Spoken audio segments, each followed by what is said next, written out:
I'm bringing you one buy low dynasty trade target at every position in today's video. I'm going to be diving deep, so hopefully you guys like a lot of information. But let's start at the wide receiver position. I truly do not understand why this player is valued the way he is in the community. Let's go out and buy DJ Moore. At the moment, according to Keep Trade Cut, he's the wide receiver 18.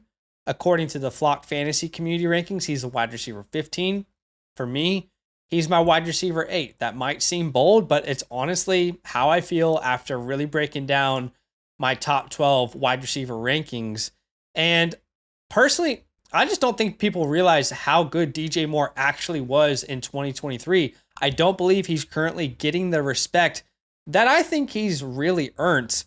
For years and years, we have been waiting for this uber talented player to kind of finally put it all together, and he finally did. In 2023, DJ Moore had career highs in receptions with 96, in receiving yards with over 1,300, with receiving touchdowns with 8. That's been a problem his entire career in Carolina.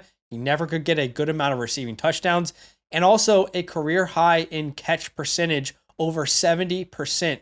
A lot of his years at Carolina, he saw a lot of volume, but it wasn't good quarterback play, and his catch percentage took a big hit because of the offense that he was a part of.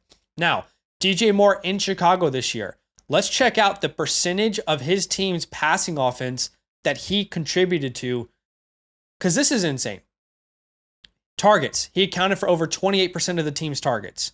Receptions, he accounted for 30% of this team's receptions. Receiving yards, he accounted for just under 40%. That's ridiculous. That's unheard of, accounting for almost 40% of a team's total receiving yards. Receiving touchdowns, he accounted for 42%. And then in total, so when we combine everything outside of targets there, he accounted for 37% of this team's total receiving offense. The definition of an alpha, the definition of a breakout. If you look at where he standed versus the league, in receptions, he was 12th. In targets, he was 15th. But despite not having the volume of some of those other players, he still had the 6th most receiving yards and was tied for 7th in receiving touchdowns.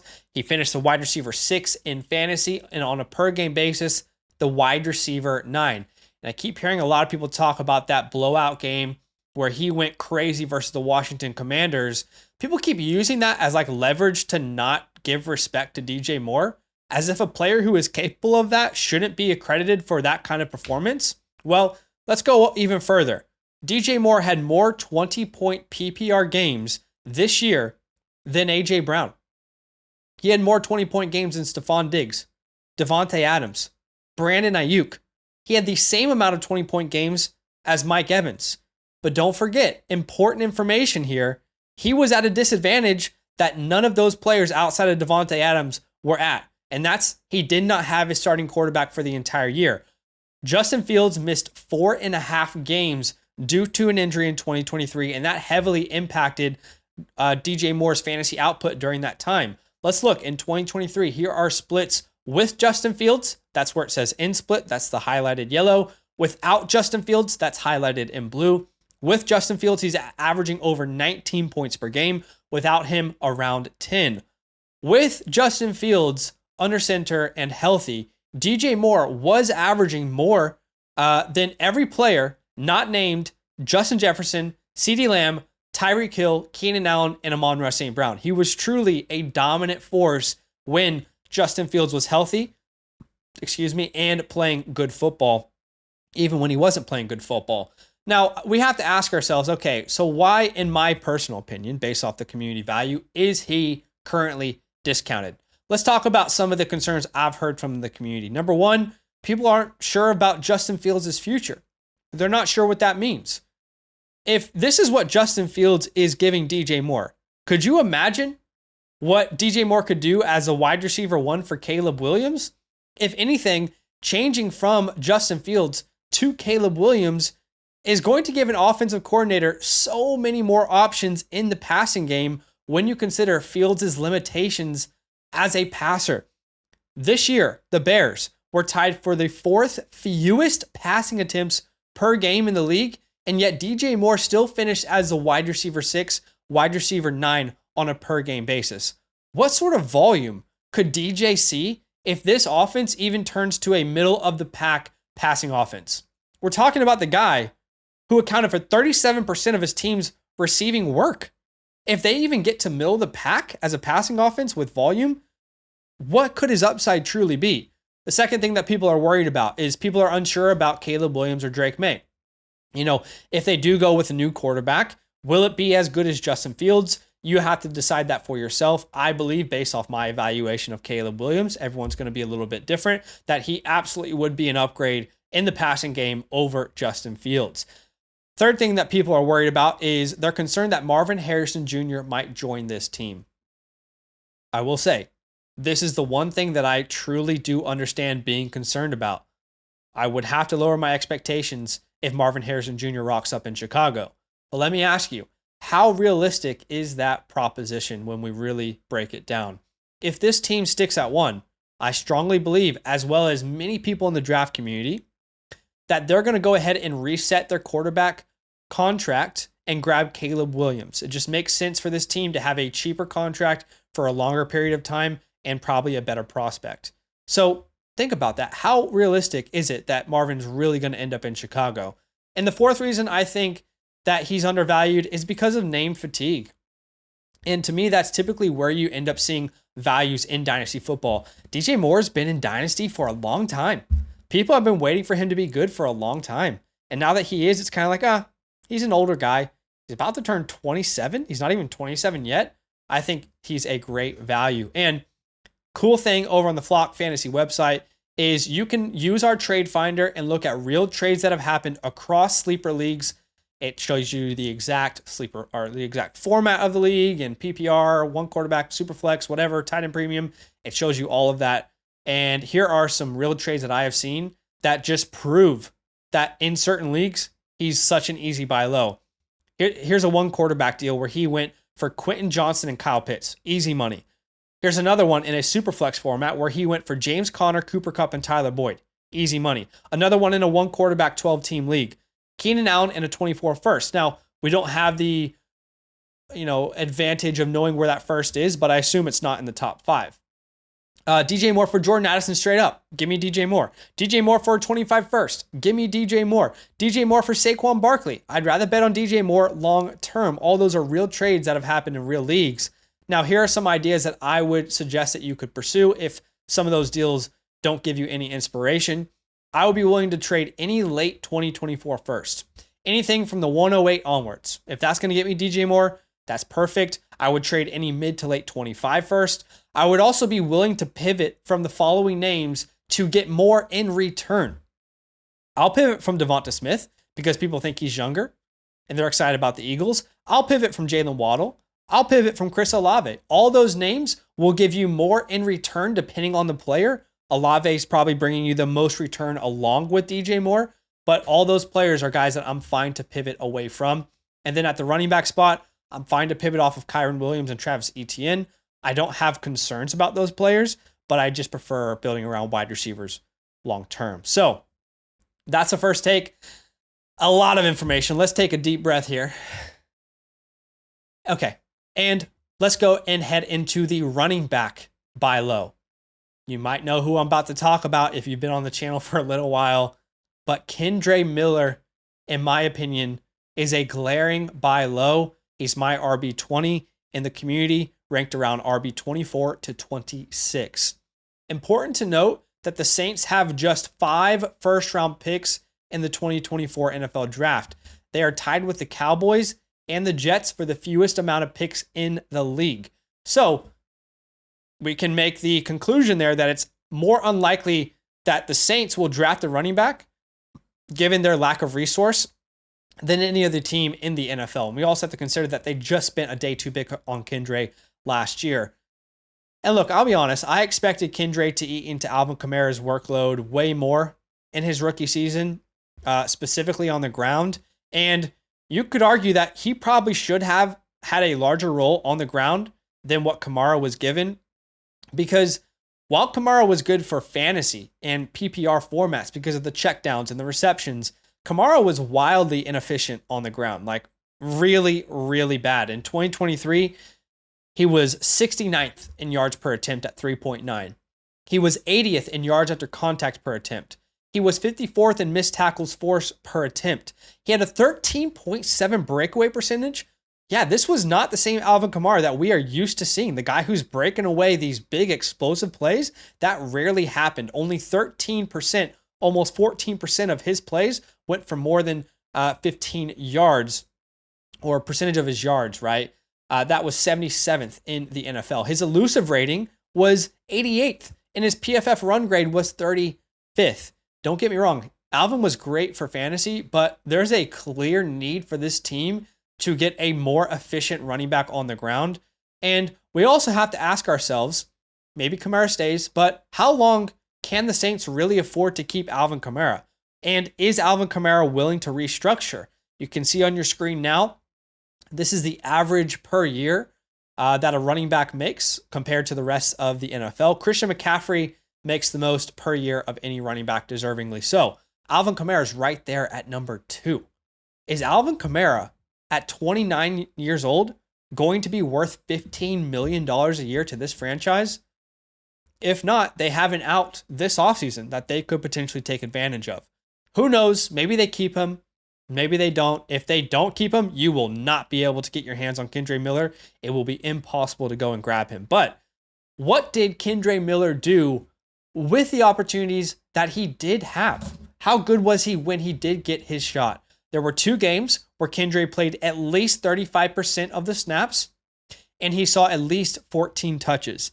Week 5 versus New England and Week 8 versus Atlanta. In those 2 games, Kendre averaged 13.9 PPR points per game, just under 14, including a Week 18 game versus a tough run defense versus Atlanta, where he put up 73 yards, averaging 5.6 yards per carry and a touchdown. Ask yourself, if this offense moves on from Alvin Kamara, what could Kendre Miller do with 60, 70% of this backfield? He could be a top 12 running back with that kind of usage. I'm not saying it will happen, but that's the potential. And don't forget why we loved Kendre Miller in the first place, coming out of college. He put up ridiculous numbers at TCU, helped lead them to a national championship game. He's got a big body. He's elusive. He's a good pass catcher. He can handle 20 carries on the ground. He was a day 2 pick despite having an injury the entire 2023 offseason, and he was just 20 years old when he was drafted. Kendre Miller is currently 2 years younger than Blake Corum, incoming rookie, and Marshawn Lloyd, incoming rookie. A very talented player who is just waiting in the wings for opportunity. Now's the time. It might even be too late in some leagues, but now's the time to grab Kendre Miller if you can. Here are some real trades that have happened in real leagues, again, using the trade finder on the Flock Fantasy website. Kendre Miller for Pop Douglas in a 1 quarterback format. Are you kidding me? I mean, who's making that deal? That's ridiculous, but of course, you do that. Kendre Miller for a 2nd round pick in a 1 quarterback league. Easy money. Give me Kendre. Kendre Miller for Zach Moss in a 3rd. The 3rd's unrealistic, but if you need to make that a 2nd in a Superflex league, do it. Go grab Kendre Miller. Kendre Miller and Rashee Rice for a 24 first. I've talked about buying low on Rashee Rice before in the past. I love that, assuming it's the 107 or onwards when you're getting Rashee and Kendre. And then Kendre for Zach Charbonnet. Some people might still be thinking about draft capital. They might still have Charbonnet over Kendre. In this league, someone did, and they were able to grab Kendre. Now, another idea that I like is pivoting down from a wide receiver to get a Kendre Miller. Here's an example of someone pivoting down from Devonta Smith. They get Kendre Miller, Romeo Doubs, and a 1st round pick. I love that move. Here are some trades that I would suggest to pursue. Kendre Miller plus. In some of these trades, you can get a plus in return. Alvin Kamara, DeAndre Swift, Ramondre Stevenson. Send, Zach Charbonnet straight up for Kendre Miller in return. In the rookie draft, send the 206 onwards for Kendre Miller in return. I really think there are big things ahead for him this year. All right, I'm about to get into my tight end and my quarterback buy low, but just before I do, I want to let you guys know about some exciting things we have going on here at the channel. We just released version 2.0 of our 2024 rookie report. If you want to dive deep into this rookie class, you're one of those Devy or, Dynasty degen people who's just every piece of information you can get on, you will get on it. Then go ahead and use our promo code LAND. become a Mother Flocker member on the Flock Fantasy website, and you'll get access to that entire profile, more than 60 pages deep, and we're continually adding each new month. And you also get a Dynasty team review, our rankings, and all of the rest. So consider supporting the channel. Now, it's time to talk about the tight end spot. Last year, my favorite tight end by the entire year was Trey McBride. That's obviously worked out really, really well. I think I have found my version of this year's Trey McBride. And it's a name that a lot of you know, but I don't think people are valuing him properly just yet. That is Michael Mayer. Let's not forget why we loved Michael Mayer coming out of Notre Dame. I'm going to show you some stats of Michael Mayer in 2022. We're going to look at his profile. But before I do, here are some qualifiers of where he ranks, okay? So the qualifiers I put here, a minimum of 30 targets. There were 304 tight ends in 2022, his last year of college, that had that many targets, and a minimum of 100 blocking snaps. Again, over 300 tight ends in college football had that in 2022. So here's where he ranks out of those 300 plus tight ends in 2022. His dominator rating, 35.8%. Very impressive for a tight end. Very unheard of at the tight end position as well in college. In targets, that year, he was first. In receptions, he was second. In receiving yards, he was third. In receiving touchdowns, he was first. In first downs, he's a chain mover. He was second with 44. His receiving grade was second amongst tight ends. His blocking grade was fifth amongst tight ends. This is an all-around tight end, and his contested catch ability, 65% of his contested catches were caught, 17 out of 26. So ridiculous volume there too. He's not the most impressive athlete, but he is absolutely a complete all-around tight end that has a bright future ahead of him. And I know I mentioned McBride a little bit earlier. I can't help but see so many parallels between these two guys. Trey McBride's value in the 2023 offseason and now Michael Mayer's in the 2024 offseason. Let's compare both of these players. First, their collegiate production. Michael Mayer in 3 years, just under 2,100 yards and 18 touchdowns. McBride in 4 years, but still 2,100 yards, 9 touchdowns. So McBride has less touchdowns, as we see Mayer kind of double that number. How about the NFL draft? How did NFL teams value these two players? Both were second-round picks, but Mayer went a little bit earlier. And how about their rookie season production? We're all thinking about what McBride did this year. How about last year? Right? Last year, McBride had 29 receptions on 39 targets for 265 yards and a touchdown. Michael Mayer, 27 receptions, 40 targets, 300 yards, and 2 touchdowns. There are so many similarities between these two prospects, their collegiate careers, their draft capital, and their rookie season statistics. And the last thing I'll say on Michael Mayer is don't let Sam Laporta's historic rookie season let you lower your opinion of Michael Mayer. We should remember that what Laporta did this year is literally unheard of. Literally. It's unheard of. Like, it does not happen. Before the year 2023, here's how rookie tight ends performed for fantasy purposes. Let's look at this. Top 12 tight ends for fantasy seasons. Again, before last year, you had 9 guys who were drafted in the first round. Only 22% of them finished top 12. Sam Laporta was a second-round pick, and he finished as a tight end 1. That's never happened, ever. It's never, ever happened. He made history, okay? How about top 15 rookie seasons? Only 6% of second-round tight ends have done that. 1 out of 18. And then the average fantasy finish for rookie tight ends in the last decade was tight end 44. Again, Laporta finished as a tight end 1. Michael Mayer is not off track. Sam Laporta is just way ahead of anyone else. He's running his own race entirely. So here are some trades that I think you should pursue. How about in a super flex format, sending a late second round pick? That can be the 207 to the 212, anywhere in between there. And here are some players that, according to Keep Trade Cut, are valued similarly to Michael Mayer. Isaiah Likely, Tony Pollard, Zach Charbonnet, Joe Mixon, Aaron Jones, and Jacoby Myers. I'd be happy to send any of those names. Just start a conversation, right? Send an offer and see where you go. Now, we talked about tight end. Now let's talk about the cheapest quarterback buy that I could find in the market entirely. And that is Michael Mayer's teammate, Aiden O'Connell. In the fantasy community right now, he's hovering around quarterback 30 to 32. He's my quarterback 27. And let's just quickly recap Aiden O'Connell's rookie year. So from weeks 1 to 8, Aiden starts one time. That's because Jimmy G got injured. After week 8, the Raiders fired Mike McDaniels. They put Antonio Pierce in as their interim head coach. And Antonio Pierce's first action as the interim head coach was to promote Aiden O'Connell as a starter and to bench Jimmy G for the rest of the way. From week 9 onwards, Aiden starts every game for the Raiders under Antonio Pierce. You can see again in yellow is this team when when McDaniels was the coach. And in blue, you can see that's when Antonio Pierce and Aiden O'Connell were leading the way. In that time period for Aiden O'Connell, they went 5-4 to finish the year after starting 3-5. So they had a little bit more success under O'Connell. In his 10 starts, you can see his stats there. Extrapolated to 17 games, he's just under 3,800 passing yards, 22 total touchdowns, and 12 interceptions. From week 9 onwards, when he became the full-time starter, he was a quarterback 22 and quarterback 25 on a per-game basis, according to Player Profiler. So let's be honest. He didn't light the world on fire. What I just told you doesn't sound like some sort of league winner that no one's talking about.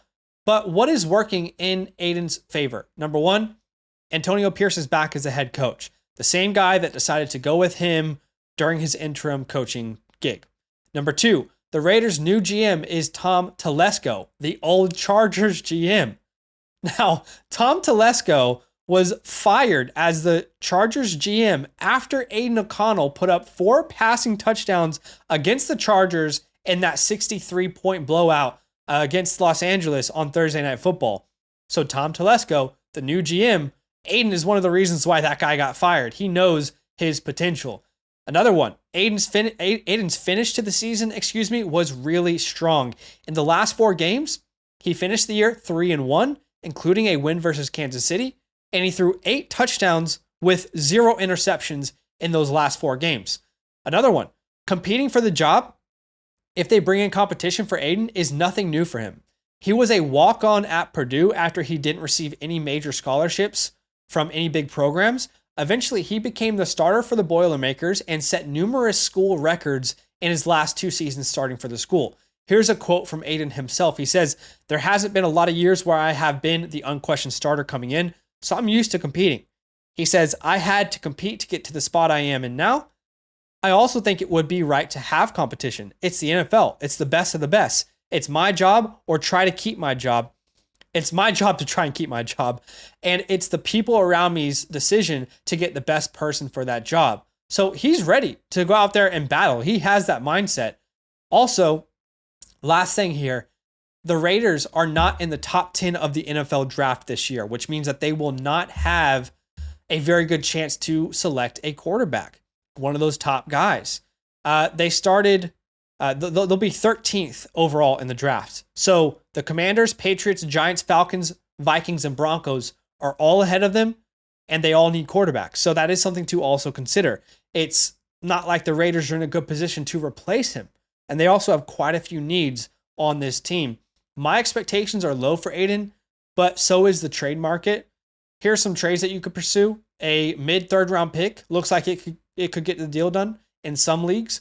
And here are some players that are equivalent value on Keep Trade Cut. Trey Palmer, Ty Chandler, Josh Palmer, Tyler Lockett, Damian Pierce, J.K. Dobbins, Tank Bigsby. Now, some of those names you won't be able to get done, but the point is, Aiden is super, super cheap. Go send an offer and see what happens. There is no risk. If he doesn't pan out, it didn't cost you anything. Just grab a lottery ticket and scratch it off and see what happens. So that's it for today. Do me a massive favor and smash that like button. Let me know what you think about the takes down below, and we'll see you very soon. All love. Now that those idiots are done talking, who needs some rankings? Hell yeah, I need some rankings. Then use promo code LAND, L-A-N-D, for 30% off any membership at flockfantasy.com. Oh. It's so easy, even your grandma could scan that QR code right there.